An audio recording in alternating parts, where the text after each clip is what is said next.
The Splatoon fanbase seems to really like Agent 24, for better or worse.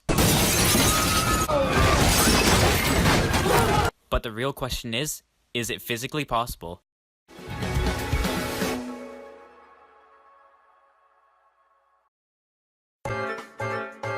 Hey folks, Alpha Squid Bren here, and on this day, we're looking at quite the subject. Could an Inkling and Octoling form offspring? It's a lot more difficult to figure out than just a simple yes or no, so let's dive in. So, we're going to be starting this off by taking a look at real-world squid and octopus anatomy, to give us an idea of what we're looking at here. While both do belong to the same family of cephalopods, there's still quite a few anatomy differences between squid and octopus.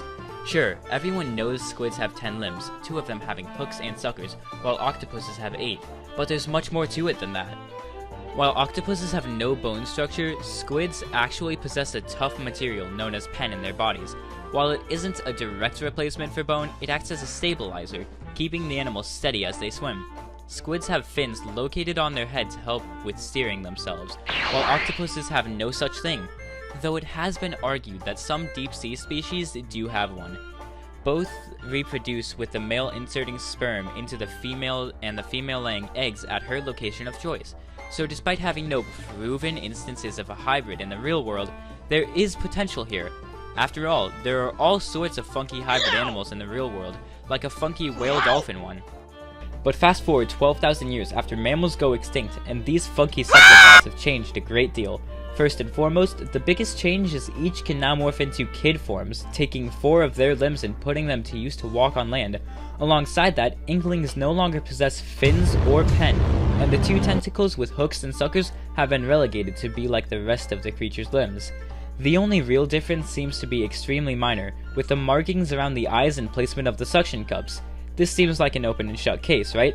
3 and 8 cozy up, and the world is flooded with Inkling and Octoling hybrids. Except there's one small detail that could handedly debunk all of this. According to the first art book, Octarians reproduce by cutting off one of their limbs to form a new entity. So that's it, right? There seems to be no way around this roadblock. Game over. Or is there? It's not explicitly stated whether this applies to Octolings or just the normal Octarians that don't have any apparent kid form. Some of the severed tentacles like the Octo Samurai attain somewhat humanoid forms, but is noticeably different from that of an Octoling. Another noteworthy example here is Sashimori's DJ, a 10-year-old Octoling who has all 8 tentacles and appears to be in a phase incredibly similar to that of the Inkling's analogous growth phase, implying Inklings and Octolings have similar growth periods. This brings up a host of new questions. Are Octolings the true Octo-rays? And all standard Octarians after that just their cut-off limbs? If that's the case, how are new Octolings made? Do they possess sexual organs for that purpose? There's a lot to be asked here and not enough answers to go around. So the final verdict is, we don't know.